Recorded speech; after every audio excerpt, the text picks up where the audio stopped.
ఈరోజు మా అబ్బాయి సూర్యనివాస్ పుట్టినరోజు సందర్భంగా ఒక అనాథ ఆశ్రమం వెళ్ళి అన్నదానం చేశాము. ఇక్కడ మతిస్థిమితం సరిగా లేని వాళ్ళు, ఎయిడ్స్ పేషెంట్లు, వృద్ధులు, పిల్లలు దాదాపు 40 మంది వరకు ఉన్నారు. ఏం పేరు నీ పేరా? ఏం పేరు? పేరు తెలీదా? ముందుగా ఈ ఆశ్రమాన్ని సహృదయంతో నడిపిస్తున్న నిర్వాహకులకు మా ధన్యవాదాలు. ప్రతిసారిలాగా కాకుండా ఈసారి మా అబ్బాయి పుట్టినరోజును చాలా అర్థవంతంగా, జీవితాంతం గుర్తుండిపోయేలా జరుపుకోవాలని అనుకున్నాము. అందుకే రకరకాల బాధలతో సమాజంలో ఒంటరి అయిన వారిలా ఉన్న ఈ ఆశ్రమానికి వెళ్ళాము. ఇక్కడ ఉన్న వారందరికీ ఈరోజు మా చేతులతో కడుపు నిండా భోజనం వడ్డించాము. కేవలం అన్నం వడ్డించడమే కాదు, వారితో కాసేపు గడిపి వారి బాధలను అడిగి తెలుసుకుని ప్రేమగా పలకరించాము.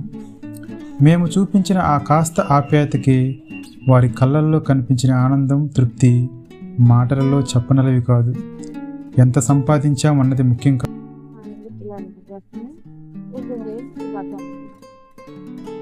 ఏం పేరు మా మీ పేరా? బాగా మాట్లాడుతున్నావే.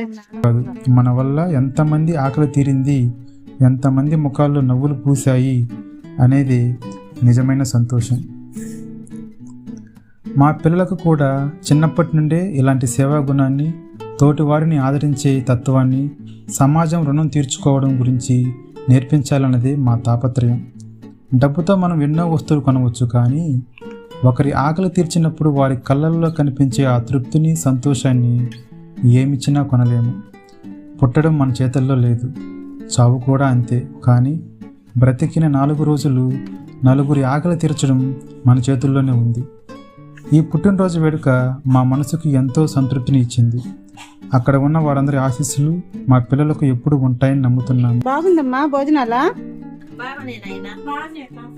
బాగుందా? కడుపు కూరలు కూడా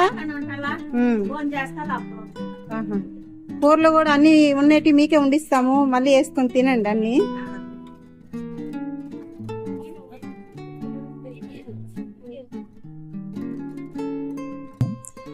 ఈ వీడియో చూస్తున్న ప్రతి ఒక్కరికి మా చిన్న విన్నపం, మీ ఇంట్లో జరిగే కొన్ని శుభకార్యాలైనా ఇలాంటి ఆశ్రమాల్లో జరుపుకోండి. ఒకరి ఆకలి తీర్చడంలో ఉండే సంతోషాన్ని అనుభవించి చూడండి. జై హింద్.